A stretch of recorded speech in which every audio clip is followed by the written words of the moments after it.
अस्सलाम वालेकुम, very good evening to all of you. Dawn news पर इन फोकस के साथ मैं हूं नादिया नकी। आइंदा माली साल का बजट आज अप्रूव हो गया। फाइनेंस बिल में तरामीम कल पेश की गई थी, वो भी आज मंजूर कर ली गई। और आप सब जानते हैं कि 215 अरब के नए टैक्सेस लगाए गए हैं। बजट खसारा 300 अरब कम किया गया। 85 अरब रुपए हुकूमत के जो खर्चे हैं वो कम किए गए। और पेट्रोल और डीजल पे लेवी 60 रुपए फी लीटर तक बढ़ाई जा सकती है, ये भी बताया गया है। इसके अलावा भी और बहुत सारी चीज़ें हैं, लेकिन मजमूई तौर पर 215 अरब रुपए के नए टैक्सेस लगाए गए हैं। अब से यानी एक दो रोज़ कबल आपने देखा पेरिस में जिस तरह से अहम मुलाकातें वज़ीर आज़म पाकिस्तान ने IMF की MD से की, और उसके बाद वर्चुअल इजलास पाकिस्तान और IMF के दरमियान 72 घंटे जारी रहे। यानी 72 घंटों में कई बार ये इजलास भी हुआ है। और ये अब कहा जा रहा है कि नवा जो जायज़ा इजलास है वो शायद हो सके, क्योंकि हुकूमत की ये बड़ी ज़रूरत थी कि 30 जून से पहले स्टाफ लेवल एग्रीमेंट हो और 9th रिव्यू मुकम्मल हो जाए। लेकिन हुकूमत तो ये भी कहती थी कि हमने तमाम शराइत मुकम्मल कर ली हैं। अब पता नहीं क्यों IMF नहीं आता। पहले जियोपॉलिटिक्स का भी जिक्र किया गया और कहा गया कि कहा जा रहा है कि श्रीलंका जैसे हमारे हालात हो जाएं और इसके बाद हमसे कोई मायदा किया जाए। फिर यकायक ये तब्दीली कैसे हुई, ये तमाम बातें। और अब जो 215 अरब रुपए के नए टैक्सेस आयद किए गए हैं, ये एग्जिस्टिंग टैक्स पेयर्स के ऊपर ही नए टैक्सेस हैं, जो जिन सेक्टर्स को टैक्स से ज़रा मुस्तस्ना हासिल है वो भी वैसे के वैसे ही हैं। तो फिर ये रिफॉर्म बजट होगा या IMF बजट होगा? हमारे आज के मेहमान हैं शब्बर जैदी साहब, माहिर माशियात, चेयरमैन FBR। बिलाल अजहर कियानी साहब हमारे साथ हैं, coordinator to prime minister on economy. आप दोनों मेहमानों का बहुत शुक्रिया। बिलाल साहब, गुफ्तगू का आगाज़ मैं आपसे करूँगी। पहले आप ये कहते नहीं थकते थे कि तमाम शराइतें हमने मुकम्मल कर ली हैं, IMF ने जो कहा वैसे हमने कर लिया है, लेकिन एक्चुअली नहीं हुआ था। अब जो आप लोगों ने तरामीम की है, ये था वो बजटरी फ्रेमवर्क जिससे वो आपका 9th रिव्यू हो सकता है।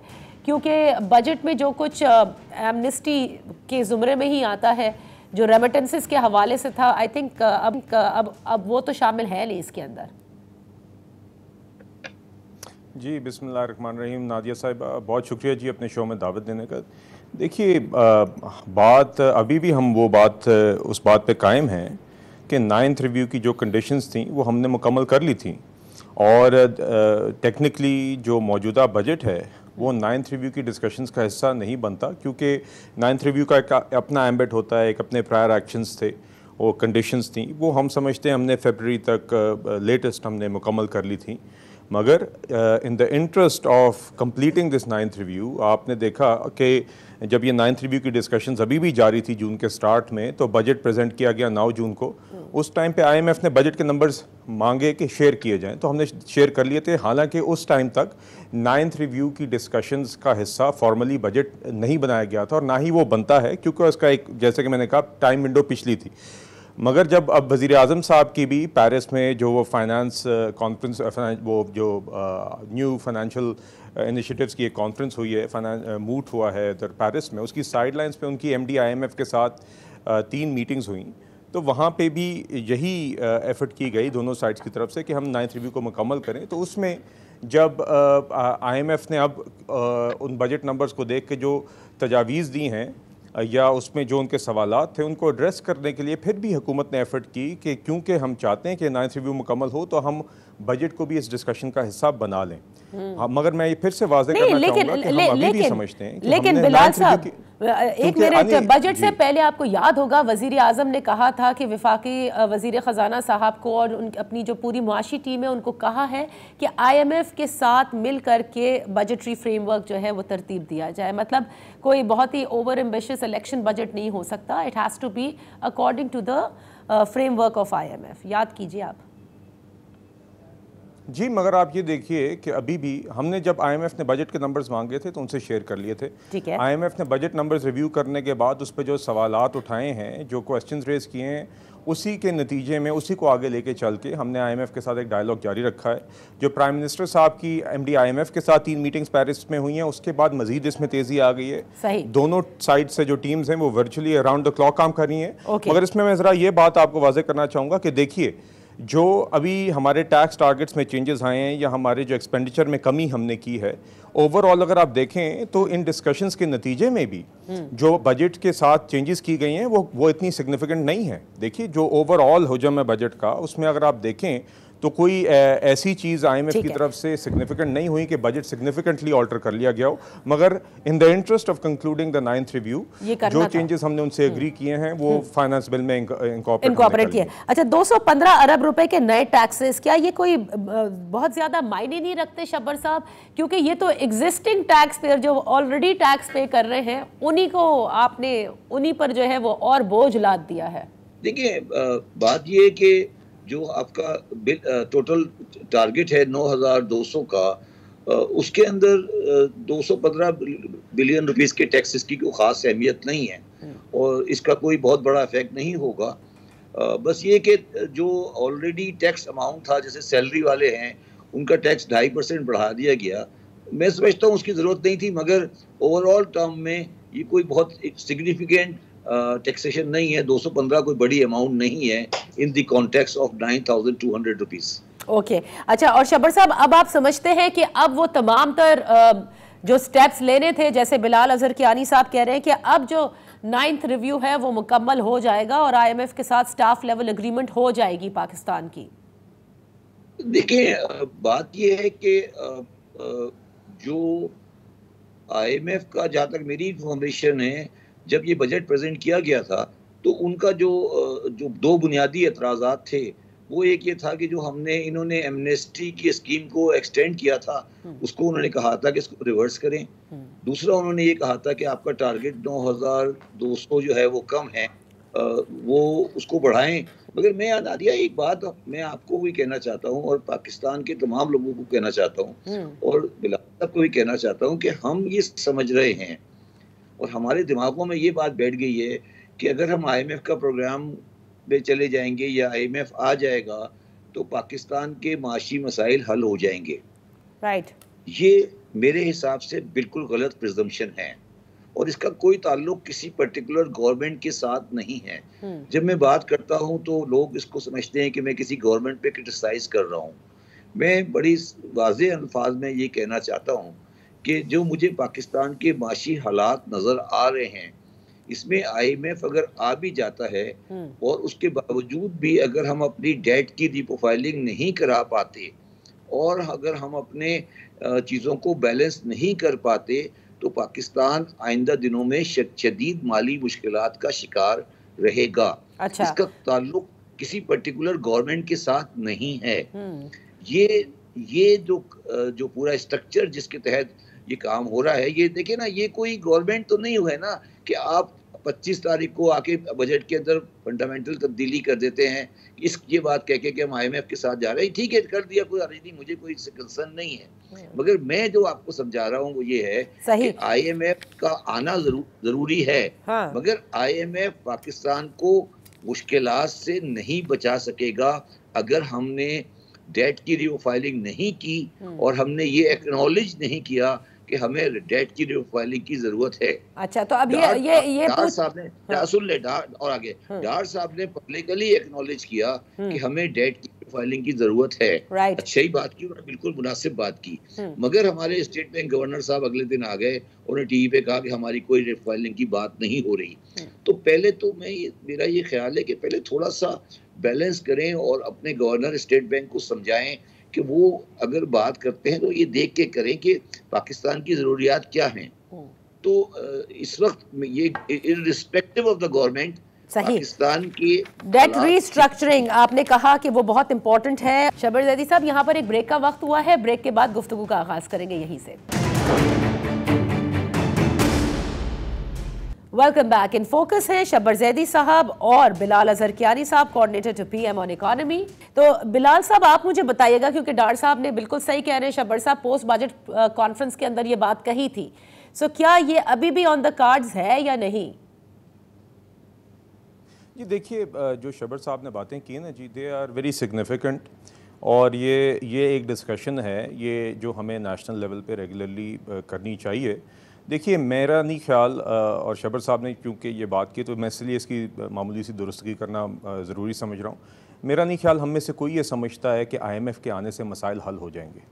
हाँ, IMF के आने से जो हमारा जो सबसे करंट और सबसे जो इमीडिएट हमारा इशू है ज़र मुबादला के ज़खायर की जो हमारी कम सतह है, जो हमारा फॉरेन एक्सचेंज रिज़र्व्स का प्रेशर है, उस पे ज़रूर एक बेहतरी आती है और हमें सिग्निफिकेंट उससे मदद मिलती है, क्योंकि एक तो IMF का अपना ट्रांच आएगा और इसके बाद हम एक्सपेक्ट कर रहे हैं कि जो दोस्त ममालिक से हमारी जो उनकी कमिटमेंट्स हैं, इसके अलावा वर्ल्ड बैंक है, एशियन इंफ्रास्ट्रक्चर इन्वेस्टमेंट बैंक है, उनसे जो इन्फ्लोज हैं वो हमारे लिए जल्दी लेना आसान हो जाएंगे। इससे हमारे फॉरेन एक्सचेंज रिजर्व्स के ऊपर जो प्रेशर है उस पर खासा आसानी आएगी।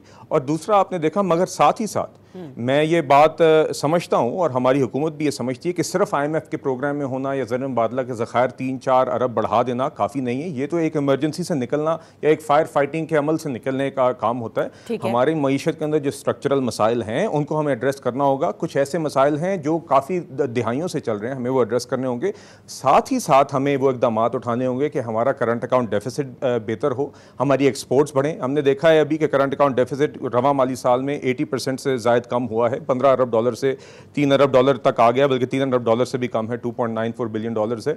एक्सपोर्ट्स में वापस अब थोड़ी सी रिकवरी शुरू हुई है। मई के माह के अंदर अप्रैल के मुकाबले में और पिछले साल के मई के मुकाबले में इजाफा हुआ है। नहीं, लेकिन तो अभी जब ये चीजें बढ़ानी होंगी। अभी तो आपका जब आपने जो इंपोर्ट्स अब ओपन हो गई हैं तो जाहिर है अब तो वो करंट अकाउंट डेफिसिट बढ़ेगा भी ना, उसको भी तो आपको मैनेज करना होगा।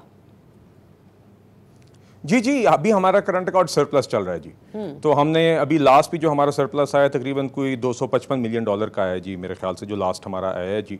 तो ये हमें इंश्योर करना होगा कि यस हमारा current account deficit manageable levels पे रहे, और इन द लॉन्ग टर्म हमें अपना करंट अकाउंट डेफिसिट को या करंट अकाउंट बैलेंस को अच्छा रखना होगा, एक्सपोर्ट्स बढ़ा के। इम्पोर्ट्स की कंटेनमेंट जो है ये तो हमारा एक जो मोर इमीडिएट मेजर था, इसलिए अब उसको हम वापस खोल रहे हैं, क्योंकि हम समझते हैं कि जब भी आप इम्पोर्ट्स को कर्टेल करते हैं उसका हमारी इकोनॉमिक एक्टिविटी का भी एक ट्रेड ऑफ होता है। मगर ये हमारे लिए मजबूरी थी, जिस वजह से हमने डिफ़ॉल्ट भी अवॉइड करना था, IMF को भी वापस मेज़ पे लाना था, इंश्योर करना था कि हमारे रिजर्व्स भी हम डिफ़ॉल्ट ना करें, तो इसलिए कुछ मेजर्स हमने उठाए थे। अब आहिस्ता आहिस्ता मईशत को इसलिए खोल रहे हैं कि वापस ग्रोथ भी मईशत के अंदर आए, हम मैक्रो इकोनॉमिक स्टेबिलिटी का भी सफ़र रखें, हमारे जो सबसे कमज़ोर तबकात हैं उनको हम प्रोटेक्ट भी करते रहें, बेनज़ीर इनकम सपोर्ट प्रोग्राम के थ्रू, यूटिलिटी स्टोर्स के थ्रू जो हम सब्सिडीज़ देते हैं फूड आइटम्स पे।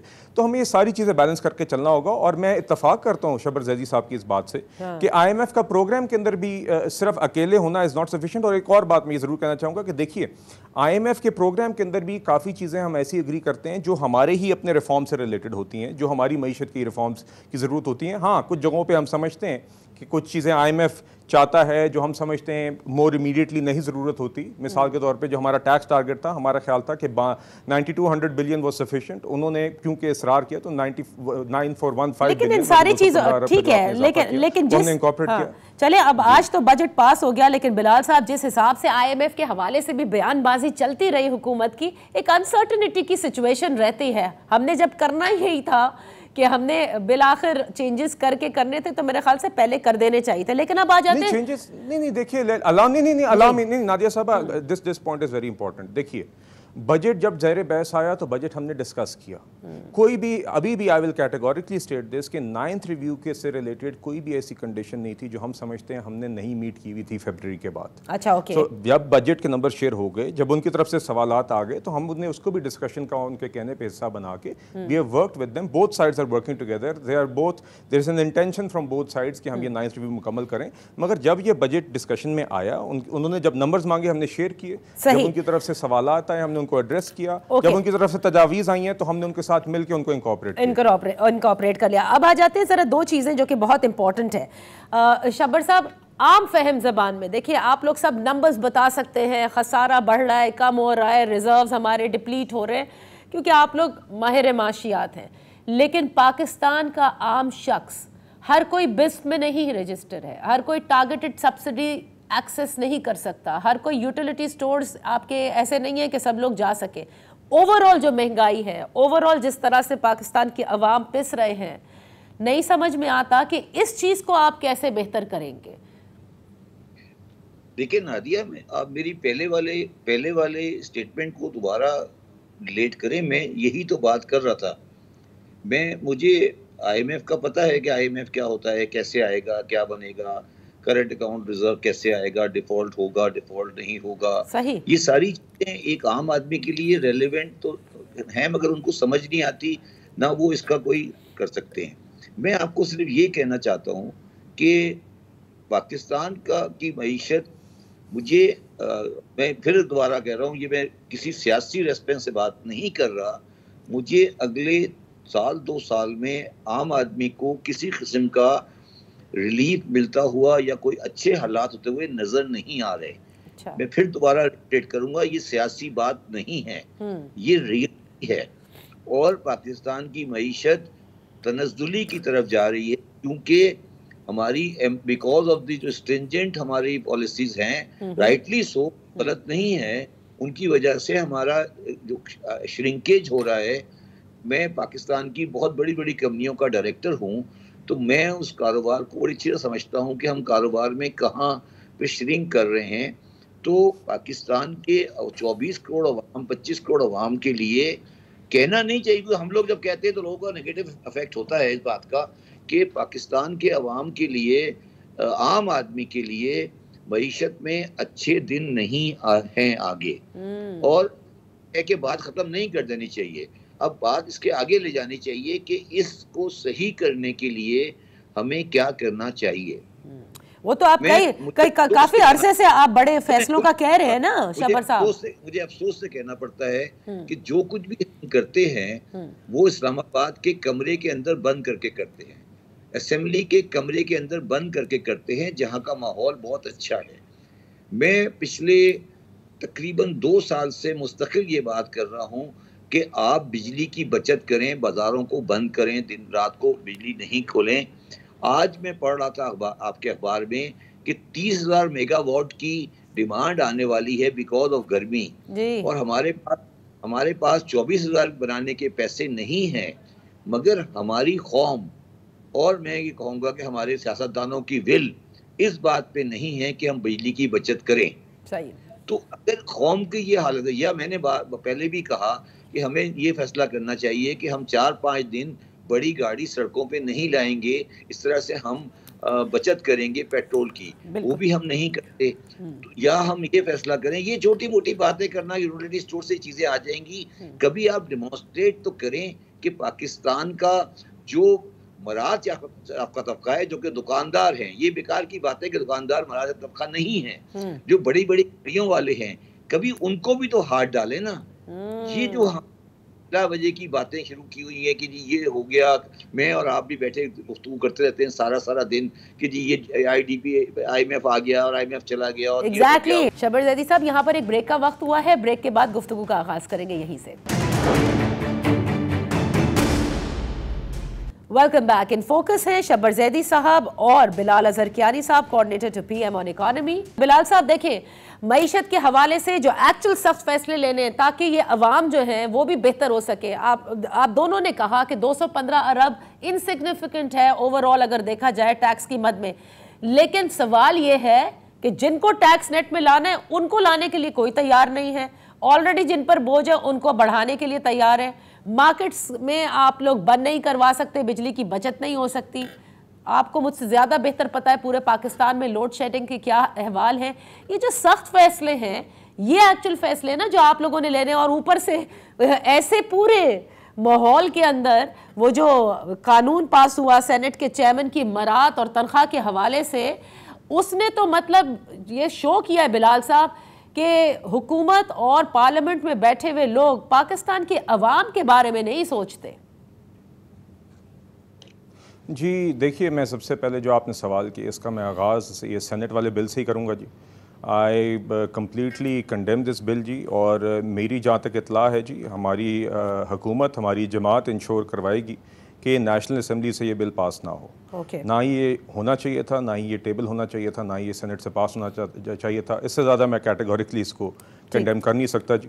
देखिए, दूसरी जहाँ तक बात है, एक चीज़ जिसका हमारी हुकूमत के ऊपर कोई इल्ज़ाम नहीं लगा सकता, वो ये है कि हमने कोई मुश्किल फ़ैसले लेने से हम कतराए हैं, बल्कि हमने ये देखा है कि पिछले साल सवा साल से इमरान खान साहब ने जो 4 साल मईशत की तबाही की, उसके बाद एक जो सब स्टैंडर्ड IMF का प्रोग्राम पहले एग्री किया, उसको स्टॉप स्टार्ट करके चलाया और जाते जाते अपने हाथ से जब वो प्रोग्राम तोड़ के गए और ये जानते हुए कि वो करंट हमें एक डिफ़ॉल्ट सिचुएशन की तरफ धकेल रहे हैं, उसके बावजूद हमने उनका टूटा फूटा जो प्रोग्राम था, जो हालात थे, उसमें हमने उन्हीं के प्रोग्राम को आगे चलाने के लिए IMF को फ़ौरन री एंगेज किया एक्सट्रीम ट्रस्ट डेफिसिट की फ़ज़ा में। और हमने उसके बाद ऐसे हमने इकदाम उठाने पड़े एट अ पोलिटिकल कॉस्ट, जिसकी हमने पोलिटिकल कैपिटल की कॉस्ट अदा की है, जो कि आम तौर पे तो स्टैगर्ड होते हैं एक IMF प्रोग्राम में, मगर हमें बहुत जल्द और बहुत छोटी मुद्दत में वो इस इकदाम उठाने पड़े हैं, जिसकी वजह से मैं हो गया या दीगर और लोग हो गए जो हमारे आपके सामने जब मीडिया के सामने आते रहे, तो आपने भी हमसे मुश्किल सवालात किए। तो हम तो उन लोगों में से हैं जिन लोगों ने एक पॉलिटिकल कॉस्ट अदा करके रियासत को बचाने के लिए या मुल्क की मैक्रो इकोनॉमिक स्टेबिलिटी के लिए किया जाए। जी देखिए, एक सो सॉरी, कता कलामी के लिए माफी चाहूंगी, एक मुश्किल फैसले का जिक्र कर लेते हैं। मिफ्ता इस्माइल साहब वजीर खजाना थे, ट्रेडर्स के ऊपर जो है वो स्मॉल ट्रेडर्स जो शटल्स हैं हमारे यहाँ पाकिस्तान में 80 लाख एक दफ़ा ये कुछ था कि 80 लाख से कुछ ज़्यादा है, उन पर एक फिक्स टैक्स लगाने की कोशिश की।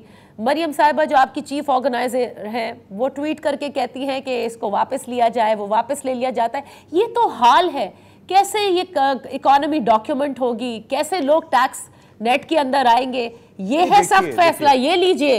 ये होता है सियासत को कुर्बान करना। देखिए नहीं जी, देखिए सियासत को कुर्बान करना ये होता है कि हमने करंट अकाउंट डेफिसिट को 80% कम किया।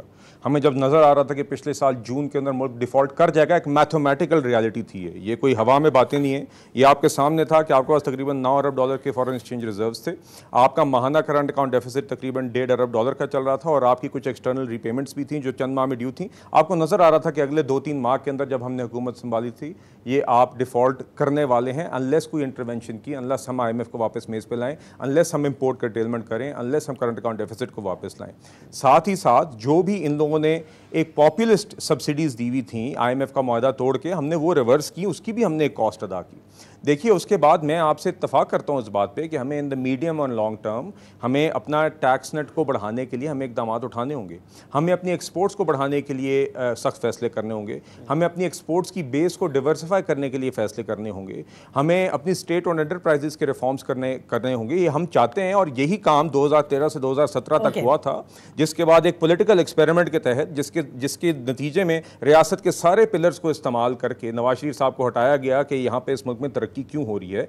4 साल में सिर्फ मैं मैक्रो इकोनॉमिक इंडिकेटर्स की बात नहीं करूंगा, जब आप कोर्ट्स को विक्टिमाइजेशन के लिए इस्तेमाल करेंगे, जब आप नैब के अफसरों को एक विक्टिमाइजेशन के लिए इस्तेमाल करेंगे, जब यहाँ पे ऐसी फिजा कायम होगी कि प्रमोशनें भी इसी पे होनी है, ब्यूरोक्रेसी जो है वो पेन डाउन स्ट्राइक करेगी। 1.5 साल में सारी मर्जी के कानून भी आप लोगों ने पास करवा लिए, अब तो आप ही लोगों की हुकूमत है ना, तो चीजें बेहतर होनी चाहिए। जी हमारी हुकूमत है, तो इसलिए 1 साल से भी डिफॉल्ट नहीं हुआ।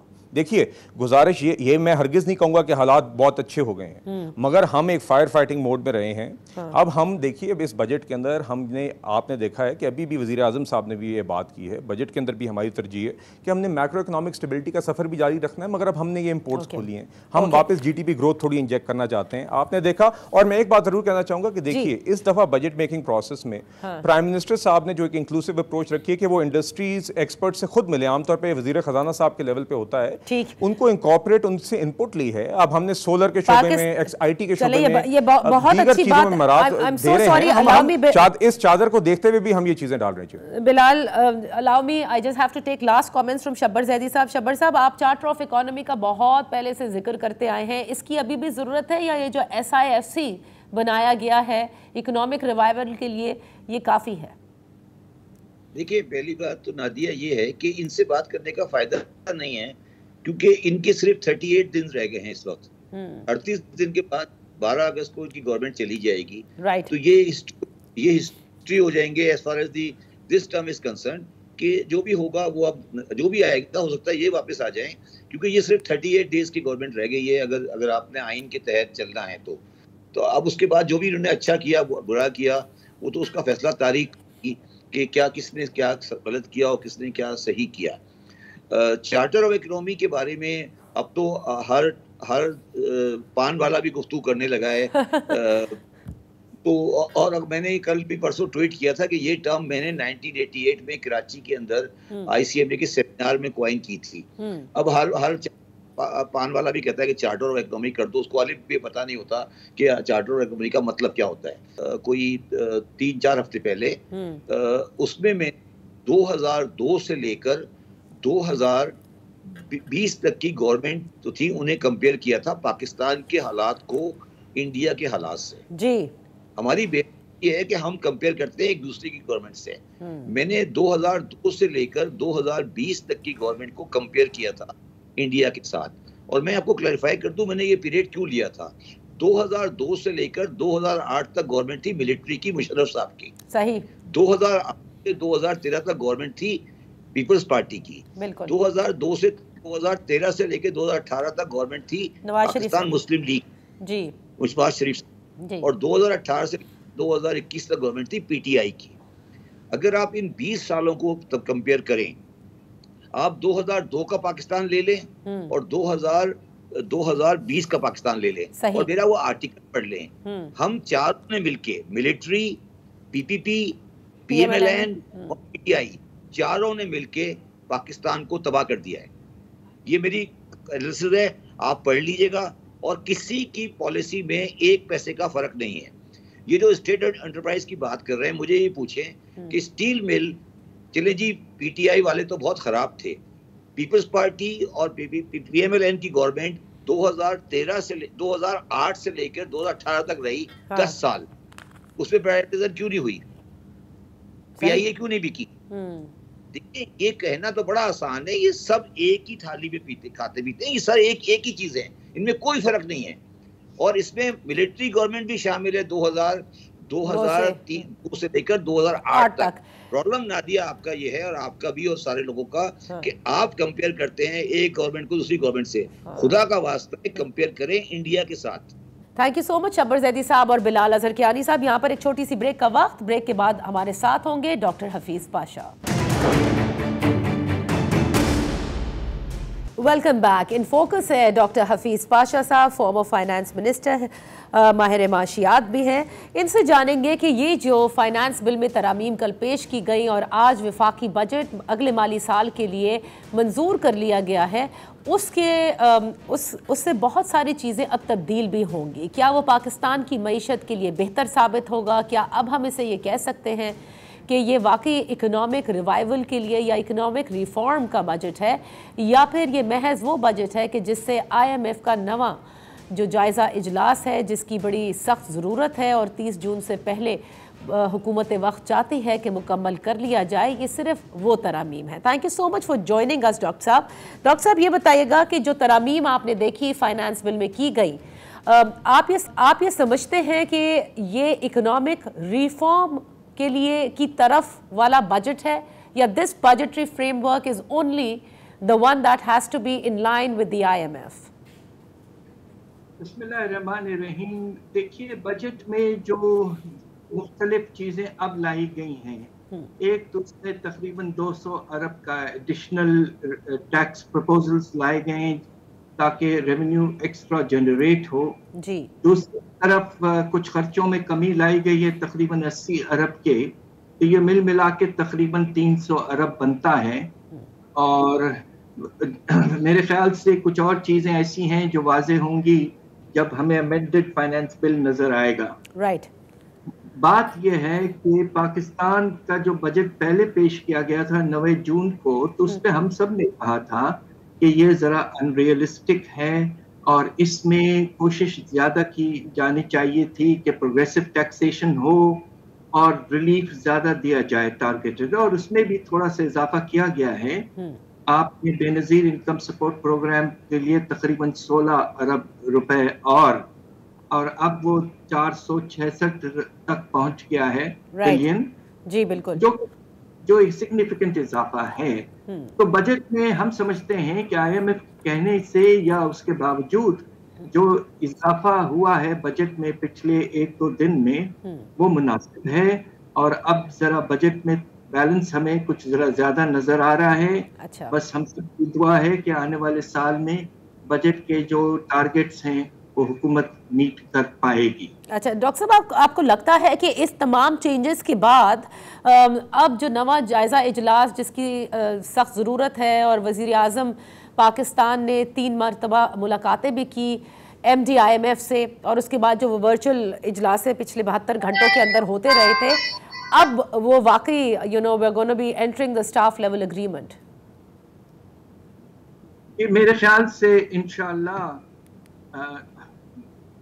IMF की तरफ से जो बातें की गई हैं, हमारी हुकूमत ने माशाल्लाह बहुत कोशिश की है, और पेरिस में और पाकिस्तान में मेरे ख्याल से पिछले दिनों काफ़ी इंटेंसिव नेगोशिएशंस हुए हैं। तो हम सबका ये अंदाज़ा है कि तकरीबन ये बात अब मुकम्मल हो चुकी है, और इंशाअल्लाह जो 9th रिव्यू है वो कंप्लीट हो जाएगा। और पाकिस्तान को 1.2 अरब डॉलर के लगभग मिल जाएंगे, और वो मिलते के साथ ही जो दीगर रिलीज होने हैं बाय वर्ल्ड बैंक, ADB, वो तमाम चीज़ें बैंक को मिलना शुरू हो जाएंगी। एम आई राइट? जी बिल्कुल। और उसमें साथ साथ अब आप देखिए कि सऊदी अरेबिया और UAE से भी 3 अरब डॉलर एक टारगेट है, और शायद वो भी इस पे मुनसर था कि क्या IMF का प्रोग्राम आगे बढ़ता है या नहीं, नवा रिव्यू कंप्लीट होता है या नहीं। सही। और अगर ये हो जाता है, अगले कुछ घंटों में इसकी खबर आ जाएगी, तो फिर बात ये होगी कि पाकिस्तान के जो रिजर्व्स हैं वो अल्लाह के फजल से इजाफा उनमें नजर आना शुरू हो जाएगा। अच्छा डॉक्टर साहब, अब आते हैं बहुत सारी चीज़ें जो कि पहले इस मईशत को संभालने के लिए मौजूदा हुकूमत ने की और वो फैसले लिए, जैसे कि इम्पोर्ट्स हमने टोटली बंद कर दी थी, उसके बाद फिर अब हमने इम्पोर्ट्स पूरी खोल दी हैं, और जो करंट अकाउंट खसारा जिसका कि हम हमेशा सुनते रहते हैं कि उसको मैनेज करना बड़ा मुश्किल हो जाता है, उसको आप किस तरह देख रहे हैं? क्योंकि अब तो सारी इंपोर्ट्स ओपन कर दी गई हैं, ये बढ़ता जाएगा, इसको किस तरह से मैनेज किया जा सकेगा? ये आपका बहुत अहम सवाल है, मुनासिब सवाल। देखिए, होता ये रहा है कि आपने जब इंपोर्ट्स को फिजिकली कंट्रोल किया, LCs वगैरह को रोक दिया, कंटेनर्स को निकलने की आपने इजाज़त नहीं दी, तो उसके नतीजे में नुकसानात बेशुमार हुए। न सिर्फ कीमतों में इजाफा हुआ बेतहाशा, मगर आपके जो सनती पैदावार है उसमें नुमाया तौर पर बहुत कमी आई, और आप ये देखिए कि पहले 10 महीने में 9% कमी आ चुकी जी। अब मुनासिब पॉलिसी, हम सब ये कहते रहे हैं कि आपको मार्केट डिटरमिन्ड एक्सचेंज रेट की तरफ जाना चाहिए।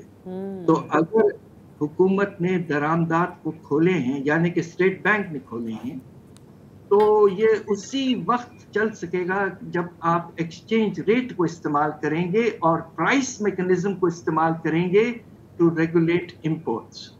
अगर आप इसके साथ साथ फिर से वही कंट्रोल एक्सचेंज रेट रखेंगे तो ये अनसस्टेनेबल होगा, और इसके नतीजे में आपका तिजारती खसारा बड़ा तेजी से बढ़ जाएगा। तो ये एक पैकेज है, opening of imports with market determined exchange rate policy. अच्छा, ये जो मार्केट डिटरमिन्ड एक्सचेंज रेट आपने कहा पॉलिसी और इंपोर्ट्स का ओपन अप होना, डॉक्टर साहब आप जानते हैं बहुत सारी कंपनीज, एयरलाइंस, कितने सारे लोगों की जो डॉलर्स हैं उसकी रिपैट्रिएशन भी नहीं हो सकी थी, यानी जो मुनाफे हैं वो भी नहीं वापस गए। Once that starts taking off from Pakistan, तो फिर डू यू नॉट सी के जो रुपये की वैल्यू है वो मजीद गिरेगी? यकीनन मेरे ख्याल से अब जो पॉलिसी अब हमें देखनी है कि हुकूमत इस पॉलिसी को मुकम्मल अडॉप्ट करती है। यकीनन जो आपकी करेंसी में एक लिहाज से ओवर वैल्यूएशन हो गया है पिछले दिनों में खास तौर पे, वो अब आपको देखना पड़ेगा कि अगर आप इंपोर्ट्स खोलते हैं, देखिए वो जो प्रॉफिट्स का आप जिक्र कर रहे हैं उसके बारे में कोई क्लियर कट डिसीजन नहीं आया है। ओके, सिर्फ इंपोर्ट्स के बारे में आया है। सही, लेकिन डॉक्टर साहब अल्टीमेटली आना होगा ना, क्योंकि ये शिकायत चंद मुमालिक ने की है, चंद कंपनीज ने की है। ये बिल्कुल आना होगा। उसकी वजह ये कि जो हमने एक स्पेशल फैसिलिटेशन काउंसिल बनाया है to attract foreign direct investment. जी, फॉरेन इन्वेस्टर क्या पाकिस्तान में आएगा जब उसे ये अंदाजा है कि इस वक्त तकरीबन 80% जो प्रॉफिट्स हैं वो वापस अपने हेडक्वार्टर्स नहीं ले जा सकते हैं इस वक्त। एब्सोल्युटली। तो यकीनन जब आपने ये फैसिलिटेशन काउंसिल कायम किया हाई पावर्ड और मैसिव टारगेट्स के साथ, तो यकीनन ये भी करना पड़ेगा आपको। तो अब ये देखना है कि जब आपने दरवाजे खोले हैं तो उनको आपको स्टेबल रखने के लिए you have to accept the fact कि आपकी करेंसी में वाज़े तौर पर गिरावट आएगी। और उसको जैसे आपने कहा कि उसको मार्केट डिटर्मिन्ड एक्सचेंज रेट ही हमें रखना होगा, and I think that is the hit that one has to take. Last question, interest rates को आप कैसे देखते हैं अब अगले चंद माह के अंदर, और उसको किस तरह से आपकी नज़र में हमें मेंटेन करना होगा, क्योंकि इकोनॉमिक एक्टिविटी भी बढ़ानी है once we open the imports also, जाहिर है, तो उसको किस तरह से आप समझते हैं मैनेज करना चाहिए? देखिए, पिछले हफ्ते ही स्टेट बैंक ऑफ पाकिस्तान की जो मॉनेटरी पॉलिसी कमेटी है जी, उन्होंने सरेसूद को तकरीबन उसी लेवल पे वाकई रखा है 21% पर। और उसकी वजह यह है कि अभी तक हमारे अफराते ज़र की में कोई वाज़े तौर पर कमी नज़र नहीं आ रही है। अलबत्ता हर महीने मई तक इजाफा होता रहा है, अब तो 38% तक जा चुका है। तो अनकरीब मेरा नहीं ख्याल है कि आने वाले कुछ महीनों में कोई ऐसी सिग्निफिकेंट तब्दीली आएगी इंटरेस्ट रेट्स में, मगर अगर साल के दौरान अफरात ज़र में वाज़े तौर पर कमी आना शुरू हो जाती है, सही, तो हो सकता है कि सरे सूद जो है वो कुछ कम किया जाए। और हमारा अंदाज़ा ये है कि गवर्नमेंट ने जो 7,303 अरब डेट सर्विसिंग के लिए रखा है, राइट, उसमें उन्होंने थोड़ी सी गुंजाइश यकीनन रखी है कि सूद कुछ कम हो जाएगा साल के लेटर हाफ। बहुत बहुत शुक्रिया doctor Hafeez Pasha for being with us on in तक के लिए इतना ही। इंशाल्लाह फिर आपकी खिदमत में हाजिर होंगे। अपना ख्याल रखिएगा। अल्लाह हाफिज़।